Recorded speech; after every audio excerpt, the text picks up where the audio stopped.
Ada saat-saat ketika hidup terasa seperti ombak yang datang tanpa jeda. Satu hal kecil bisa menggoyahkan hati.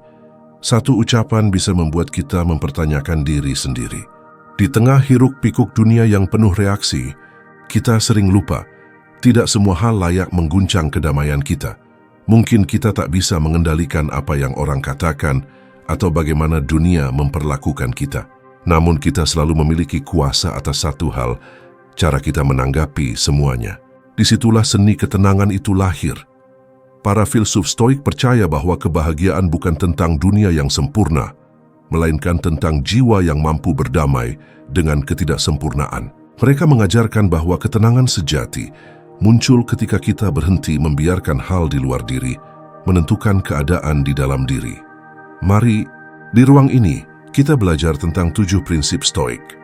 Panduan untuk tidak mudah terpengaruh, agar hati tetap teduh, pikiran tetap jernih, dan hidup terasa lebih damai. Poin 1. Ketika dunia selalu terburu-buru, belajar tenang di tengah kecepatan. Dunia hari ini bergerak terlalu cepat. Kita bangun dengan suara notifikasi, meneguk kopi sambil memeriksa pesan kerja, lalu berlari mengejar target yang seolah tak pernah berhenti bergeser. Di jalan, orang-orang tampak sibuk. Bukan hanya dengan langkah mereka, tapi juga dengan pikirannya yang berlarian ke masa depan. Semua terburu-buru. Seakan ada yang menunggu di ujung hari untuk memberi hadiah bagi siapa yang paling cepat. Namun jika kita berhenti sejenak dan memperhatikan, kita akan sadar bahwa seringkali kita tidak benar-benar tahu apa yang sedang kita kejar. Kita hanya takut tertinggal, takut disebut lambat, takut dibilang tidak produktif. Maka kita terus berlari, bahkan ketika tidak tahu kemana arah kaki ini menuju. Stoikisme mengajarkan sesuatu yang kontras dengan kebiasaan zaman ini. Ketenangan adalah kekuatan. Marcus Aurelius menulis, hidup yang tergesa-gesa adalah hidup yang kehilangan arah. Para filsuf Stoik percaya bahwa seseorang yang mampu menenangkan dirinya di tengah arus dunia yang cepat adalah orang yang benar-benar menguasai hidupnya. Di era modern, kecepatan sering disamakan dengan keberhasilan. Kita menilai diri berdasarkan seberapa cepat kita meraih sesuatu, bukan seberapa dalam kita menghayatinya. Kita membanggakan produktivitas, tetapi jarang membicarakan kualitas kehadiran. Padahal, hidup bukan hanya tentang seberapa banyak yang kita lakukan, tapi seberapa sadar kita melakukannya. Belajar tenang di tengah kecepatan bukan berarti menjadi lambat atau pasif. Bukan pula berarti menolak kemajuan. Ini tentang menguasai ritme, tentang tahu kapan harus melangkah cepat dan kapan harus berhenti untuk bernapas. Seperti seorang pelari yang tahu bahwa keberhasilan tidak ditentukan oleh kecepatan langkah pertama, melainkan oleh kemampuan menjaga napas hingga garis akhir. Di tengah derasnya arus digital, kita juga belajar untuk tidak selalu menanggapi setiap hal dengan tergesa-gesa. Tidak semua notifikasi perlu dibuka. Tidak semua opini perlu dijawab. Tidak semua kesempatan harus diambil. Kadang kebijaksanaan terletak pada kemampuan untuk diam, untuk membiarkan hal-hal berlalu tanpa harus selalu terlibat di dalamnya. Stoikisme mengingatkan kita bahwa waktu bukan musuh, tetapi sahabat. Dan mereka yang tergesa-gesa seringkali memperlakukan waktu seolah ia selalu melawan. Padahal waktu justru mengajarkan kita kesabaran. Ia mengajari kita bahwa segala sesuatu memiliki musimnya sendiri, bahwa tak semua hal harus diselesaikan hari ini dan tidak semua pencapaian harus diraih secepat mungkin. Dalam kehidupan modern, ketenangan menjadi bentuk perlawanan yang paling lembut. Ketika dunia meminta kita untuk selalu cepat, kita memilih untuk hadir dengan sadar. Ketika dunia menuntut hasil instan, kita memilih untuk menumbuhkan proses. Karena pada akhirnya, bukan kecepatan yang membuat hidup berarti, melainkan makna yang kita temukan di setiap langkahnya. Maka, jika hari ini kamu merasa tertinggal, ingatlah, hidup bukan lomba lari. Tidak ada garis finish yang sama untuk semua orang. Beberapa orang berlari di medan yang berbeda, dengan beban yang berbeda dan tujuan yang berbeda pula. Berhentilah sebentar, tarik napas panjang, rasakan dunia di sekitarmu. Udara, suara, langkah, dan keheningan kecil di antara keduanya. Disitulah letak kehidupan yang sesungguhnya. Karena ketika kita mampu berjalan dengan tenang di dunia yang selalu terburu-buru, kita tidak lagi menjadi budak waktu. Kita menjadi penguasa diri.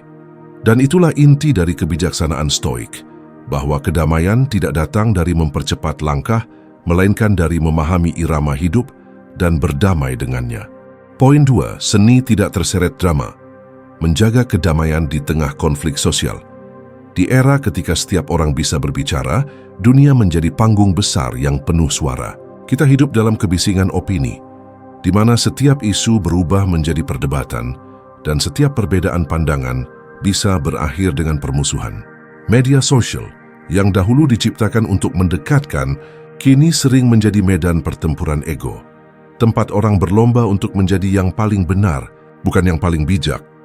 Dalam kondisi seperti ini, sulit sekali untuk tidak terbawa arus. Kita melihat sebuah komentar yang menyulut emosi, lalu tanpa pikir panjang kita membalasnya. Kita membaca berita yang provokatif dan segera menilai tanpa menelusuri kebenarannya. Hari-hari kita diwarnai oleh drama sosial yang terus bergulir dan tanpa sadar, kita pun menjadi bagiannya. Padahal, Stoikisme mengajarkan sesuatu yang sederhana namun mendalam. Tidak semua hal pantas mendapatkan reaksi kita. Epictetus pernah berkata, "Jika seseorang dapat membuatmu marah, berarti dia telah mengalahkanmu."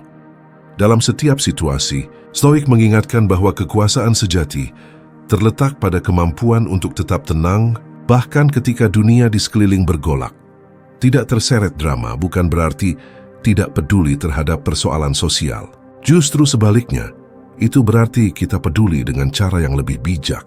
Karena marah tanpa arah hanya memperbesar api, sementara ketenangan memberi ruang untuk berpikir dan bertindak dengan kejernihan. Dalam kehidupan modern, kita sering merasa perlu untuk selalu berpendapat agar tidak dianggap diam. Namun diam bukan berarti lemah, diam bisa menjadi bentuk kekuatan batin. Ketika kita memilih untuk tidak bereaksi, kita memberi diri kita waktu untuk memahami, bukan hanya menanggapi. Disitulah kedewasaan lahir. Konflik sosial di masa kini tidak selalu berwujud pertikaian fisik. Ia bisa hadir dalam bentuk perbedaan nilai, gaya hidup, hingga cara berpikir. Setiap hari, kita dihadapkan pada opini yang bertentangan dengan pandangan kita sendiri. Dan seringkali, rasa tidak nyaman itu muncul bukan karena perbedaan itu sendiri, tetapi karena keinginan untuk memaksakan keseragaman. Stoikisme mengajarkan bahwa kita tidak bisa mengubah pandangan orang lain, sama seperti kita tidak bisa mengubah arah angin. Tapi kita bisa menyesuaikan layar, agar kapal tetap berlayar dengan tenang. Kita bisa memilih untuk memahami alih-alih menghakimi, mendengarkan alih-alih membalas, dan menjaga hati agar tidak menjadi korban dari emosi yang tak terkendali. Di dunia yang terhubung 24 jam ini, kemampuan untuk menahan diri menjadi bentuk kebijaksanaan yang langka. Banyak yang pintar berbicara, tapi sedikit yang mampu mendengarkan tanpa reaktif. Banyak yang ingin membuktikan, tapi sedikit yang benar-benar ingin memahami. Menjadi tenang di tengah konflik bukan berarti kita menutup mata terhadap ketidakadilan, melainkan kita memilih jalan yang lebih jernih untuk menghadapinya. Karena reaksi yang lahir dari kemarahan seringkali menghasilkan tindakan yang disesali. Sementara keputusan yang diambil dalam ketenangan hampir selalu membawa kejelasan. Itulah seni untuk tidak terseret drama. Seni untuk menjaga ruang batin tetap bersih dari racun emosi yang ditimbulkan oleh dunia luar. Dalam pandangan Stoik, kedamaian bukan sesuatu yang ditemukan, tapi sesuatu yang diciptakan melalui disiplin batin. Kita tidak bisa berharap dunia berhenti berdebat atau manusia berhenti berbeda. Tapi kita bisa belajar untuk tidak menjadi bagian dari pusaran yang menenggelamkan banyak orang ke dalam kelelahan emosional. Jadi, ketika kamu melihat sesuatu yang memancing emosi, berhentilah sejenak. Tanyakan pada dirimu, apakah reaksi ini akan membawa kedamaian atau justru memperpanjang kekacauan? Jika jawabannya adalah yang kedua, maka diam adalah bentuk kebijaksanaan. Karena ketenangan bukan tanda ketidaktahuan. Ia adalah tanda bahwa kamu telah memahami hal-hal yang tidak perlu dihadapi dengan amarah. Dunia akan selalu bising dan manusia akan selalu berbeda. Tapi di tengah itu semua kita punya pilihan. Menjadi bagian dari kebisingan atau menjadi ruang tenang yang memberi makna. Stoikisme mengajarkan bahwa mereka yang mampu menjaga ketenangan di tengah keramaian adalah mereka yang benar-benar berkuasa atas dirinya sendiri. Maka, jagalah kedamaian batinmu, seperti kamu menjaga sesuatu yang paling berharga. Karena di tengah dunia yang penuh drama, ketenangan adalah bentuk kebijaksanaan tertinggi. Poin 3. Menghadapi ketidakpastian, seni menerima yang tak bisa dikendalikan. Ada satu hal yang pasti dalam hidup, bahwa segalanya tidak pasti. Kita berusaha mengatur segalanya. Jadwal, karier, hubungan masa depan, seolah dunia akan tunduk pada rencana kita. Namun hidup memiliki caranya sendiri untuk mengingatkan bahwa kendali kita terbatas. Hari yang dimulai dengan keyakinan bisa berakhir dengan kehilangan. Rencana matang bisa runtuh oleh hal sepele, dan orang yang kita yakini akan selalu ada bisa tiba-tiba pergi. Disitulah stoikisme berbicara dengan lembut namun tegas. Jangan menaruh kebahagiaanmu pada hal-hal yang tidak bisa kamu kendalikan.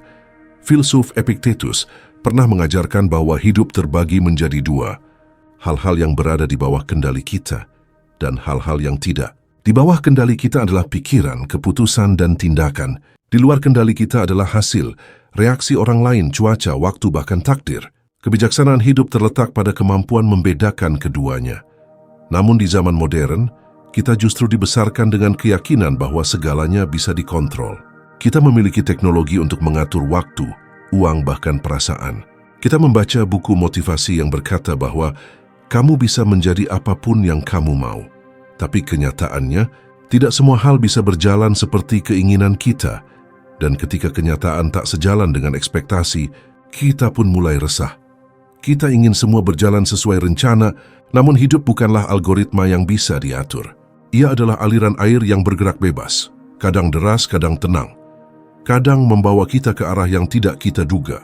Dan ketika kita berusaha terlalu keras untuk melawannya, yang muncul bukan kendali, melainkan kelelahan.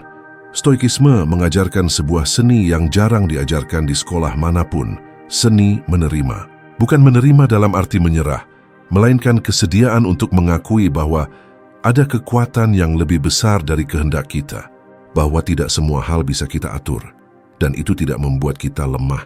Justru disitulah letak kekuatan manusia, kemampuan untuk tetap tegak. Meski dunia tak lagi sejalan dengan harapan, hidup di tengah ketidakpastian membutuhkan keberanian batin, keberanian untuk terus berjalan, meski tak tahu apa yang menanti di ujung jalan. Marcus Aurelius menulis, hidupmu ditentukan oleh pikiranmu sendiri. Artinya bukan situasi yang membuat kita menderita, tapi cara kita memaknainya. Jika kita terus mengutuk hal-hal yang di luar kendali, kita akan hidup dalam frustrasi. Tapi jika kita belajar untuk menerima, bahkan ketidakpastian pun bisa menjadi guru yang bijak. Lihatlah dunia modern. Segala sesuatu berubah begitu cepat. Teknologi berkembang, pekerjaan bergeser, hubungan pun menjadi rapuh. Kita cenderung merasa kehilangan pijakan. Tapi justru dalam perubahan itulah, kita diuji untuk menemukan stabilitas sejati, bukan di luar, melainkan di dalam diri. Ketika kita berhenti melawan apa yang tak bisa kita kendalikan, kita mulai menemukan kedamaian. Kita tak lagi mengukur kebahagiaan dari hasil, melainkan dari proses. Kita berhenti bertanya, mengapa ini terjadi padaku? Dan mulai berkata, bagaimana aku bisa tumbuh dari ini? Itulah titik di mana penderitaan berubah menjadi pembelajaran. Stoikisme juga mengajarkan konsep amor fati, mencintai takdir. Artinya tidak hanya menerima apa yang terjadi, tetapi mencintainya. Karena setiap kejadian, baik atau buruk, adalah bagian dari perjalanan yang membentuk siapa kita hari ini. Jika kita menolak takdir, kita menolak pertumbuhan. Tapi jika kita memeluknya, bahkan luka bisa menjadi pintu menuju kebijaksanaan. Maka ketika hidup terasa tidak pasti, jangan terburu-buru mencari kepastian di luar diri. Kepastian sejati bukan berasal dari dunia, melainkan dari sikap hati yang tenang. Dunia bisa berubah, tetapi prinsip yang kita pegang dapat tetap kokoh. Dan selama kita masih bisa memilih untuk bersabar, berpikir jernih, dan bertindak dengan bijak, sesungguhnya kita masih memegang kendali atas diri kita sendiri. Ketidakpastian bukan musuh yang harus ditaklukkan, melainkan guru yang harus kita pahami. Ia mengajarkan kita untuk rendah hati, untuk menerima bahwa hidup tidak selalu bisa diatur sesuai rencana. Ia menuntun kita untuk mempercayai perjalanan, bukan hanya tujuan. Jadi saat segalanya tampak di luar kendali, berhentilah sejenak. Tarik napas dan biarkan dirimu hadir sepenuhnya di saat ini. Karena ketenangan tidak datang dari memiliki semua jawaban, tapi dari keberanian untuk tetap berdiri. Bahkan ketika kita tidak tahu apa yang akan terjadi selanjutnya. Itulah seni menghadapi ketidakpastian, bukan dengan melawannya, tapi dengan menerimanya sebagai bagian alami dari hidup. Dan di sanalah kebebasan sejati mulai tumbuh. Kebebasan dari rasa takut akan hal yang tidak bisa kita kendalikan. Poin 4. Menjadi tenang bukan tumpul.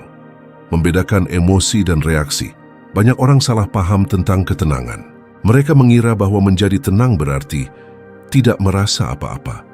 Seolah seseorang yang tidak marah, tidak sedih, atau tidak tersentuh oleh apapun adalah manusia yang paling kuat. Padahal stoikisme tidak pernah mengajarkan untuk mematikan perasaan. Ia justru mengajarkan kita untuk memahami perasaan, agar kita tidak dikuasai olehnya. Dalam hidup, emosi adalah bagian yang tak terpisahkan dari kemanusiaan. Kita merasakan cinta, kehilangan, kekecewaan, dan kebahagiaan. Semua itu adalah warna dari keberadaan kita. Namun seringkali, kita terjebak bukan karena emosi itu sendiri, melainkan karena cara kita bereaksi terhadapnya. Epictetus berkata, bukan peristiwa yang mengganggu manusia, melainkan pandangan mereka terhadap peristiwa itu. Artinya, emosi muncul secara alami, tetapi reaksi adalah pilihan. Kita tidak bisa mencegah munculnya kemarahan, tetapi kita bisa memilih untuk tidak menumpahkannya dengan cara yang melukai. Kita tidak bisa menghindari kesedihan, tetapi kita bisa memilih untuk tidak terpuruk karenanya. Di dunia modern, di mana setiap perasaan bisa segera diekspresikan dalam hitungan detik, lewat pesan, status, atau komentar, kemampuan untuk menunda reaksi menjadi bentuk kebijaksanaan yang langka. Banyak konflik di dunia digital lahir bukan karena kebencian yang mendalam, melainkan karena reaksi spontan yang tidak disaring oleh kesadaran. Kita terburu-buru membalas, membela diri, atau menanggapi tanpa sempat berpikir apakah hal itu benar-benar perlu. Menjadi tenang bukan berarti membungkam diri. Itu berarti memberi jarak antara emosi dan tindakan. Seperti air yang tampak tenang di permukaan, bukan karena tidak bergerak, melainkan karena kedalamannya. Ketenangan adalah tanda kedewasaan batin, kemampuan untuk merasakan dengan penuh, tapi juga berpikir dengan jernih. Dalam stoikisme, pengendalian diri, sophrosin, dianggap sebagai salah satu kebajikan tertinggi. Ia bukan bentuk pengekangan, melainkan bentuk kebebasan. Karena siapapun yang dikendalikan oleh amarah, ketakutan, atau hasrat, sejatinya adalah budak dari emosinya sendiri. Tetapi mereka yang mampu menahan diri, untuk berpikir sebelum bereaksi, untuk mengerti sebelum menghakimi, merekalah yang benar-benar bebas. Dalam konteks kehidupan sehari-hari, kita bisa melihat hal ini dalam banyak bentuk. Ketika seseorang menuduh kita tanpa dasar, naluri pertama mungkin adalah membela diri. Namun orang yang tenang akan memilih diam sejenak, menimbang apakah pembelaan itu benar-benar diperlukan. Ketika seseorang mengecewakan kita, naluri pertama adalah menjauh atau membalas. Tapi mereka yang bijak tahu bahwa tidak semua rasa sakit harus dibalas. Beberapa cukup dipahami agar tidak diwariskan. Ketenangan bukan berarti tidak peduli, melainkan peduli dengan cara yang sehat. Ia lahir dari kesadaran bahwa reaksi impulsif jarang membawa hasil yang baik. Dengan melatih diri untuk tenang, kita memberi ruang bagi logika untuk berbicara dan memberi kesempatan bagi hati untuk sembuh. Dunia hari ini terlalu terbiasa dengan kecepatan. Bahkan dalam hal emosi, kita ingin semuanya instan. Segera bahagia, segera lega, segera selesai. Padahal emosi butuh waktu untuk dipahami. Menjadi tenang berarti memberi waktu bagi diri sendiri untuk mengurai apa yang benar-benar kita rasakan sebelum menentukannya dengan tindakan. Marcus Aurelius pernah menulis dalam Meditations, kemarahan yang paling keras seringkali lahir dari kelemahan. Artinya, ketika kita meledak, itu bukan tanda kekuatan, melainkan tanda bahwa kita kehilangan kendali. Sebaliknya, mereka yang tampak tenang di tengah provokasi bukan berarti dingin atau tak berperasaan. Mereka hanya telah belajar membedakan mana yang patut direspons dan mana yang sebaiknya dilepaskan. Dalam kehidupan sosial, kemampuan ini menciptakan ruang damai. Kita tidak mudah terpancing oleh perdebatan, tidak terburu-buru menghakimi, tidak cepat menarik kesimpulan. Kita hadir sebagai pribadi yang stabil, yang tidak mudah berubah arah hanya karena suasana hati atau tekanan sekitar. Menjadi tenang berarti melatih diri untuk tidak selalu bereaksi, tapi juga tidak menutup diri. Ia adalah keseimbangan antara perasaan dan kesadaran, antara hati dan nalar. Itulah sebabnya ketenangan bukanlah bentuk kelemahan, melainkan kekuatan yang berakar dalam kekuatan untuk tetap jernih meski dunia di luar sedang kacau. Jadi, ketika seseorang menyebutmu terlalu tenang, jangan anggap itu sebagai celaan, anggap itu sebagai pujian. Karena di dunia yang terlalu reaktif, ketenangan adalah tanda bahwa kamu sudah melampaui kebisingan batin, bahwa kamu tidak lagi hidup sebagai tawanan emosi, tapi sebagai pemilik kesadaran. Menjadi tenang bukan berarti menjadi tumpul. Ia berarti tajam dalam memahami, tetapi lembut dalam bertindak. Dan disitulah inti dari kebijaksanaan Stoik, bahwa kendali sejati bukanlah menolak emosi, melainkan menuntun mereka agar tidak menenggelamkan akal sehat. Poin 5. Saat dunia terlihat tidak adil, melatih perspektif dan keadilan batin. Ada masa ketika kita merasa dunia ini tidak adil. Kita melihat orang yang bekerja keras justru tersisih, sementara mereka yang curang melaju cepat.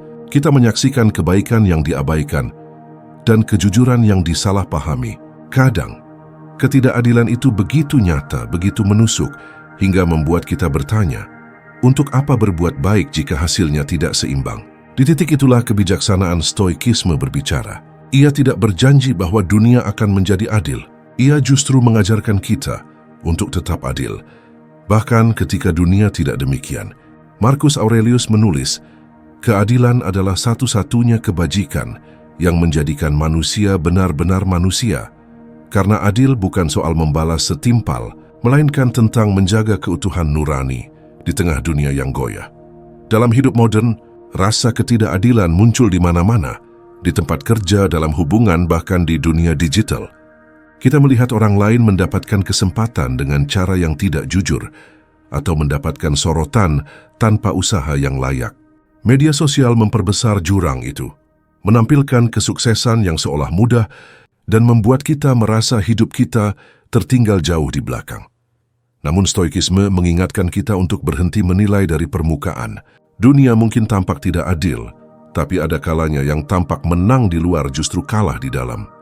Sebab ketenangan tidak bisa dibeli dengan pengakuan, dan harga diri tidak bisa dibangun di atas kebohongan. Orang Stoik percaya bahwa keadilan sejati tidak diukur oleh hasil, melainkan oleh integritas. Melatih keadilan batin berarti belajar mengendalikan cara pandang. Kita tidak bisa selalu mengubah keadaan, tapi kita bisa memilih bagaimana melihatnya. Seseorang yang melihat dunia dari lensa dendam akan menemukan alasan untuk membenci dimanapun ia berada. Tapi seseorang yang melihat dunia dengan kesadaran akan menemukan pelajaran di balik setiap ketimpangan. Ketika kita berbuat baik dan tidak dihargai, seringkali muncul godaan untuk berhenti. Tapi disitulah ujian kebajikan sejati. Orang Stoik berbuat baik bukan karena ingin dipuji, tapi karena kebaikan itu sendiri adalah bagian dari nilai yang ia junjung. Ia tahu bahwa tindakan yang benar tidak membutuhkan penonton, dan bahwa keadilan batin adalah bentuk penghormatan tertinggi terhadap diri sendiri. Dalam kehidupan modern yang serba terukur, kita terbiasa menilai segalanya dari hasil yang terlihat, gaji, status, pengakuan. Namun Stoikisme mengajak kita melihat lebih dalam pada niat, proses, dan cara kita menjalani.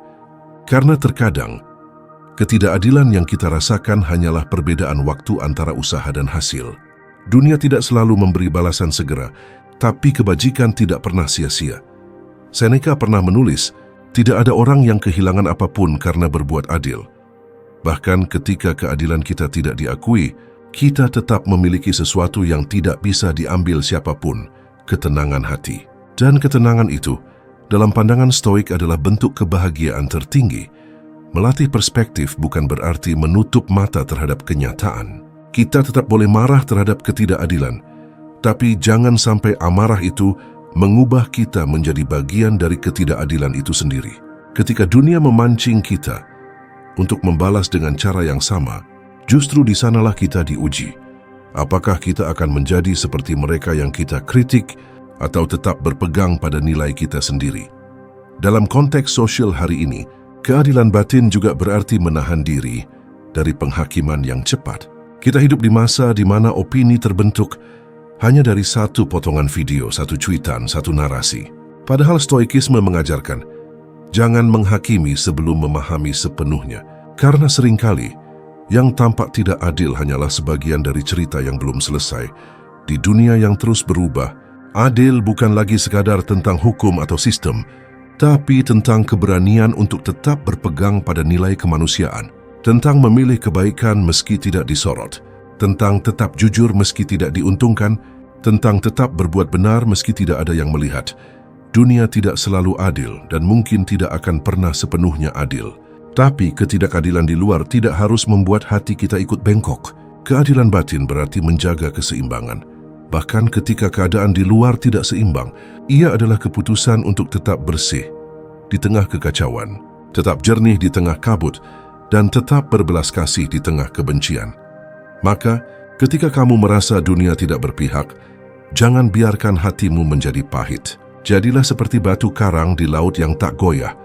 Meski ombak datang silih berganti, tetap adil, tetap tenang, tetap berpegang pada nilai yang kamu yakini. Karena keadilan sejati bukan ketika dunia memperlakukanmu dengan baik, melainkan ketika kamu mampu memperlakukan dunia dengan kebijaksanaan, meski ia tidak selalu adil padamu. Poin 6. Melepaskan hasrat untuk mengontrol segalanya. Salah satu sumber penderitaan manusia yang paling dalam adalah keinginan untuk mengendalikan hal-hal yang tidak bisa dikendalikan. Kita ingin agar segalanya berjalan sesuai rencana. Orang-orang bersikap seperti yang kita harapkan, hasil selalu berpihak pada usaha, dan dunia menuruti logika kita tentang keadilan. Namun hidup, dengan caranya yang lembut tapi tegas, terus mengingatkan bahwa tidak semua hal berada dalam genggaman kita. Kita merencanakan masa depan dengan teliti, tapi datanglah badai yang mengubah arah. Kita berharap seseorang tetap tinggal, tapi waktu membuatnya pergi. Kita bekerja keras, namun hasil tak selalu sebanding dengan jerih payah. Di titik itulah kita sering kehilangan kendali, bukan karena dunia melawan, tapi karena kita lupa bahwa dunia memang tak pernah bisa sepenuhnya dikontrol. Epictetus pernah berkata, jangan berharap agar segala sesuatu terjadi sebagaimana kamu inginkan. Berharaplah agar yang terjadi adalah yang seharusnya terjadi, maka hidupmu akan tenang. Prinsip itu sederhana, namun dalam praktiknya sangat sulit dilakukan. Karena manusia modern hidup dalam budaya kontrol. Kita diajarkan bahwa keberhasilan adalah hasil dari perencanaan, manajemen, dan kendali penuh atas situasi. Kita terbiasa mengatur segalanya, jadwal, karier, bahkan perasaan. Kita ingin memastikan setiap detail berjalan sempurna, tanpa ruang untuk ketidakpastian. Padahal, semakin kita berusaha mengendalikan segalanya, semakin besar pula kecemasan yang tumbuh. Kita takut jika sesuatu tidak berjalan sesuai harapan. Kita merasa gagal ketika hasil berbeda dari ekspektasi. Ironisnya, semakin keras kita menggenggam, semakin mudah sesuatu terlepas dari tangan. Karena hidup tidak tunduk pada kehendak kita, ia memiliki jalannya sendiri. Stoikisme mengajarkan the dichotomy of control, bahwa ada dua jenis hal di dunia ini, yang bisa kita kendalikan dan yang tidak. Pikiran, keputusan, dan tindakan kita ada di bawah kendali. Namun hasil, opini orang lain, waktu, dan peristiwa alam bukan milik kita. Dan penderitaan muncul ketika kita mencampur adukkan keduanya. Dalam kehidupan modern, keinginan untuk mengontrol juga muncul dalam hal-hal kecil. Kita memantau notifikasi setiap menit, takut ketinggalan kabar, takut kehilangan kendali atas percakapan, reputasi, bahkan citra diri. Kita ingin mengontrol bagaimana orang melihat kita. Padahal itu adalah hal yang sepenuhnya berada di luar kekuasaan kita. Melepaskan hasrat untuk mengontrol bukan berarti menyerah. Ini adalah bentuk kebijaksanaan. Ia berarti memilih untuk fokus pada hal-hal yang bisa kita lakukan dengan sepenuh hati dan menerima hasil apapun dengan lapang dada. Ini bukan pasrah tanpa arah, melainkan kesadaran bahwa menguasai diri sendiri jauh lebih berharga daripada berusaha menguasai dunia. Marcus Aurelius menulis dalam Meditations, ketenangan datang ketika kamu berhenti, berharap dunia berjalan seperti keinginanmu. Ketenangan sejati lahir saat kita berhenti berdebat dengan realitas. Ketika kita mampu berkata, inilah yang terjadi, dan aku akan menanggapinya dengan kebijaksanaan, maka kita telah menemukan kedamaian yang tidak bisa dirusak oleh keadaan apapun. Dalam relasi, melepaskan kontrol berarti memberi ruang bagi orang lain untuk menjadi dirinya sendiri. Kita tidak memaksa mereka mengikuti keinginan kita, tidak menuntut agar mereka mencintai dengan cara yang sama seperti kita mencintai.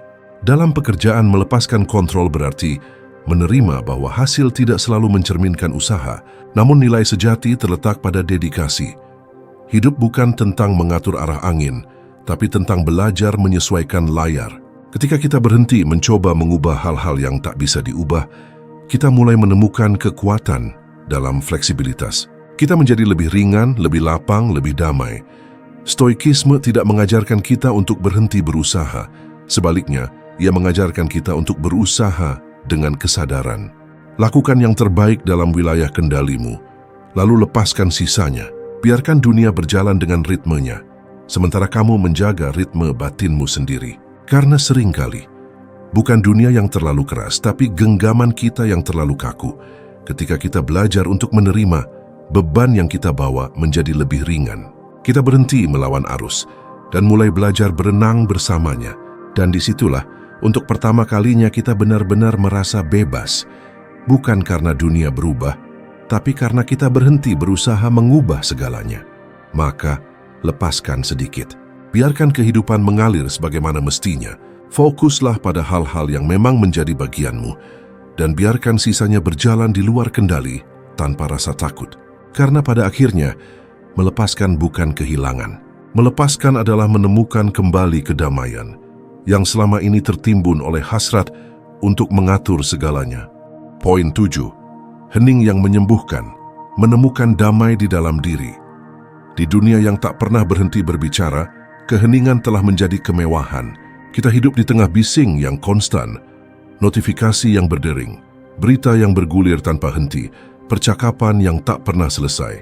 Bahkan ketika tubuh kita diam, pikiran kita tetap berlari, berpacu dengan kekhawatiran dan ekspektasi yang seolah tak ada ujungnya. Dalam keramaian semacam itu, kita jarang benar-benar hening, dan lebih jarang lagi benar-benar mendengarkan diri sendiri. Namun bagi para filsuf stoik, hening bukan sekadar ketiadaan suara. Ia adalah keadaan batin, sebuah ruang di mana pikiran dan emosi berhenti saling berkejaran, dan jiwa dapat melihat dengan jernih apa yang sebenarnya terjadi di dalam dirinya. Seneca menulis, tidak ada tempat yang lebih tenang daripada dalam diri kita sendiri. Kalimat itu bukan sekadar metafora, melainkan pengingat bahwa kedamaian sejati tidak datang dari luar, melainkan tumbuh dari dalam. Keheningan adalah cermin.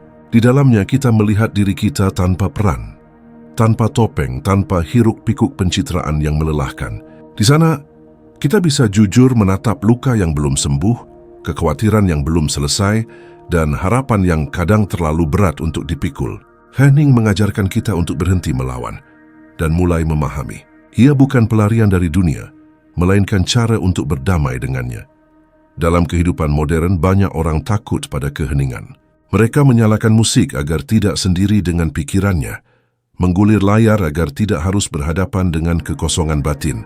Tapi sesungguhnya, justru di dalam diam itulah kita bisa benar-benar pulih. Karena hanya dalam diam, kita bisa mendengar suara hati, sesuatu yang tenggelam di tengah kebisingan dunia. Stoikisme mengajarkan kita untuk melatih inner stillness, ketenangan batin yang tidak tergantung pada keadaan luar. Dunia bisa kacau, orang lain bisa berubah, situasi bisa tidak pasti, tapi di dalam diri selalu ada ruang yang bisa dijaga tetap tenang. Di sanalah letak kebebasan sejati, ketika kedamaian tidak lagi bergantung pada cuaca kehidupan. Marcus Aurelius menulis, menarik diri ke dalam jiwa adalah tempat perlindungan yang paling aman bagi manusia. Ia tahu, bahkan sebagai kaisar Romawi yang dikelilingi oleh kekuasaan dan tekanan, bahwa keheningan batin adalah satu-satunya benteng yang tak bisa direbut siapapun. Keheningan yang menyembuhkan bukan berarti menjauh dari dunia, melainkan hadir dengan kesadaran yang utuh. Kita tetap berinteraksi, tetap bekerja, tetap berjuang, tapi tanpa kehilangan keseimbangan dalam diri. Seperti danau yang tenang meski angin bertiup di atasnya, jiwa yang hening tidak mudah terguncang oleh keadaan. Dalam praktik sehari-hari, Keheningan bisa berarti hal-hal sederhana. Menutup mata sejenak di tengah kesibukan, bernapas perlahan tanpa tergesa, mematikan layar untuk mendengarkan pikiran sendiri. Di sanalah kita belajar bahwa tidak semua hal harus segera dijawab, tidak semua perasaan harus segera diungkapkan. Beberapa hal justru menemukan maknanya ketika kita diam. Dunia modern memuja kecepatan namun lupa pada kedalaman. Kita tahu banyak tapi jarang memahami. Kita terhubung dengan semua orang, tapi kehilangan koneksi dengan diri sendiri. Stoikisme mengingatkan, tanpa hening kita kehilangan kompas batin. Tanpa jeda, kita berjalan tanpa arah. Karena dari keheninganlah lahir kesadaran, dan dari kesadaranlah lahir kebijaksanaan. Hening bukan berarti hampa. Ia penuh dengan pemahaman, penerimaan, dan kekuatan yang tumbuh perlahan. Di dalam hening, kita menyadari bahwa hidup tidak perlu selalu dijawab. Cukup dijalani dengan hadir sepenuhnya. Bahwa kita tidak perlu selalu kuat, cukup tenang. Dan dalam ketenangan itulah, kekuatan sejati tumbuh dengan lembut. Maka carilah waktu untuk diam, bukan untuk melarikan diri dari dunia, tapi untuk kembali menemukan dirimu di dalamnya. Jadikan hening sebagai rumah tempatmu pulang ketika dunia terlalu bising. Tempat di mana kamu bisa menata kembali pikiran dan perasaan tanpa tergesa. Karena di ujung semua pencarian, kedamaian bukan sesuatu yang ditemukan di luar sana. Ia selalu ada di dalam diri, menunggu untuk disapa, menunggu untuk diingat kembali. Hening adalah jembatan menuju kedamaian itu, sebuah ruang sunyi di mana jiwa bisa beristirahat dan berkata dengan lembut, "Akhirnya aku pulang." Pada akhirnya, hidup bukan tentang mengendalikan dunia tetapi tentang menguasai diri sendiri. Dari 7 prinsip stoik yang telah kita bahas, kita belajar bahwa ketenangan bukan berarti tanpa badai, melainkan kemampuan untuk tetap tegak di tengahnya. Bahwa kedamaian bukan sesuatu yang kita kejar di luar, tapi sesuatu yang kita bangun di dalam. Dunia modern mungkin terus bergerak cepat, penuh drama, dan tak selalu adil. Namun di tengah itu semua, kita bisa memilih untuk tetap hadir dengan kesadaran, menanggapi hidup dengan bijak, dan berjalan dengan hati yang tenang. Jika kamu percaya bahwa setiap langkah kecil menuju ketenangan adalah bentuk kekuatan, maka tempat ini adalah ruangmu. Mari bertumbuh bersama, belajar menenangkan pikiran, dan menemukan makna hidup melalui kebijaksanaan stoik. Jangan lupa untuk subscribe, agar kamu tak melewatkan setiap perjalanan menuju versi dirimu yang lebih damai dan berdaya.